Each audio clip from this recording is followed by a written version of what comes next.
In this next beginner's tutorial, where I'm talking about how to tie trout flies, I do want to quickly go through some of the tools that you're going to come across.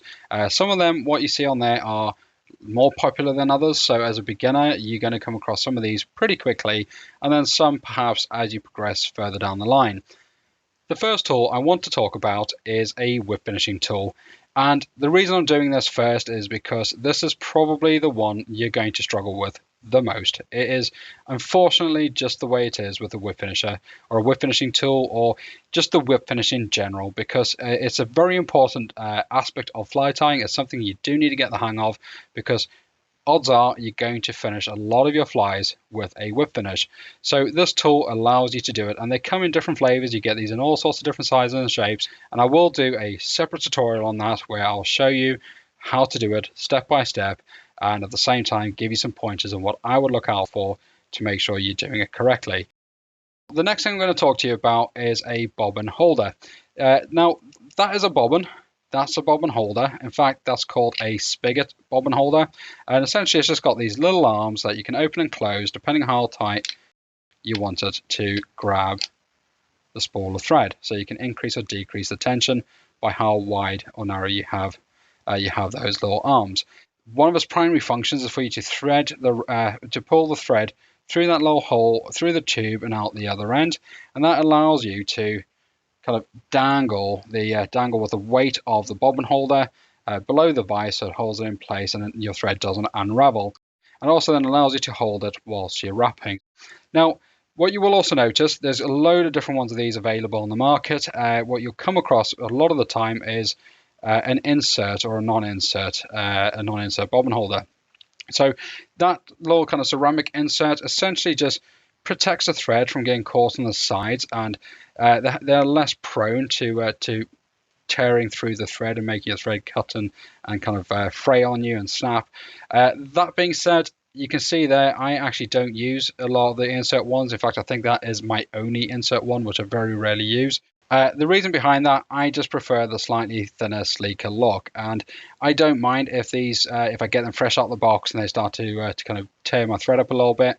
I have a way of getting around that where I just get a toothpick, a little bit of jeweler's rouge, and just kind of wear it down, kind of drill into the top of it and just kind of polish it out a little bit, and that tends to fix it majority of the time.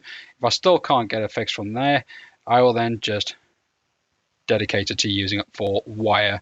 The next thing you're going to need in fly tying is scissors, and you can see there I've got a few different sets of scissors, and I would recommend, usually as a starter, you're going to want to have 2 to 3 sets of scissors. Whether or not you want to go beyond that, that's entirely up to you, but I would normally suggest look at a couple of sets of scissors, 2, maybe going on 3. And the reason I say 2 is you're going to want to get yourself a nice sharp thin set of scissors, so kind of fine point, nice and sharp, and they're going to do a lot of the delicate work. So you can see there, these are a lot thinner and a lot more delicate. They do a lot of the work that I would do on a vise, but they can't cut everything, so they can't open up very wide. Because they're delicate, I don't want to cut heavy stuff with them. I'd end up kind of blunting the blades and ruining my scissors. So I then have other pairs where these open up a lot wider. They can do a little bit more of the kind of donkey work, shall I say, where it is just there to kind of cut a lot heavier stuff. In fact, I actually have another set just for that too. So these are a little bit finer, and they've also got some serration on them too. So these just do a little bit different work to what those do. These, like I said, do a lot of the kind of fine work at the vise where I'll be cutting feathers and fine materials. So that's what those will end up doing.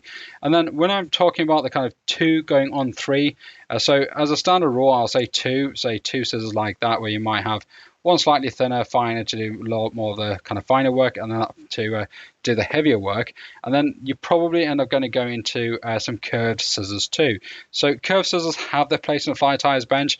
You're going to find that you're going to use certain materials where you're going to want to have a set of curved scissors just to help you kind of get a nice curvature on certain materials when you're cutting away at them. So curved scissors do have their place on a fly ties bench. In fact, I carry two sets of curved scissors. So I've got these ones which have a subtle amount of curve in them, still relatively fine point and nice and sharp. And then I've got a lot more of a curvy set of scissors too. So these have a lot more curve in them. These are some Dr. Slick scissors which I've had for a while, and they do a lot of the work where I need a slightly kind of stronger curved profile to whatever I'm tying. Now, the next tool that you're going to find is a commonplace on a fly ties bench are a set of tweezers. You'll find that I have three different points that I like to use with tweezers. So I've got the flat points there. I then got a nice pointy side. So I think I got these from Boots for only a couple of quid really. And then these are just a lot finer, allowing me to do a lot more delicate work with them. Another common thing that you're going to find on a fly tier's desk is hackle pliers. Hackle pliers are very important, and essentially they are just a set of pliers that are kind of spring-loaded. So you push them down like that, and they just kind of clamp back on themselves. And then you can see there, they just grab on whatever you put them onto, and then allows you to use them in a load of different fashions, where you can kind of just grab onto some materials, let the weight of those hang and hold the materials in place, or just simply where your fingers can't get good enough grip and the materials are a little bit short or fine. They really do have their place on a fly tier's bench.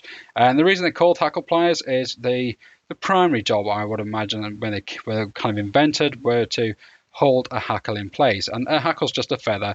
Again, if you don't know what a hackle is, don't worry, I'm going to get to that at a later tutorial where I'll start talking about feathers. But that is all that is. It's just a hackle plier.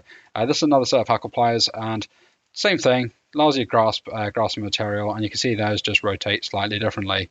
So two different sets of hackle pliers. You probably won't end up with two different sets. Certainly from a beginner standpoint, you might end up just with one, and that'll quite often be something like that. And I've had those for years. They do the job wonderfully. You're also then going to go into slightly smaller ones. So these are midge hackle pliers. So they're just a lot smaller, allow you to grab onto slightly smaller stuff, and they're a little bit lighter too. So perhaps not as common as the bigger ones might be, but they do have the purpose and they do have the place on a fly tier's bench. What you see there is a bobbin threader. So with the bobbin threader, its primary job and primary function is to simply get put through that little hole like that, out the other side. You put your thread through that gap, or through that little loop, pull it through, and I'll pull the thread back through. So you then load the thread into your bobbin holder. But you can actually get these which have a little hole on the end. That acts as what's called a half edge tool. So I'll show you how to use a half edge when we come to tie some flies. Now what you see here are some dubbing spinners. Essentially all these are is to grab a loop of thread and let you spin a loop of thread into a nice single strand of string really. So you're going to essentially take your thread, create a loop with it, put some materials into it, and use that to spin it nice and tight, so you can then apply a single strand or two strands of thread that are spun together into a single strand. So that's what those are. Again, don't worry just yet if you don't know what these are, because I will end up doing a tutorial on those.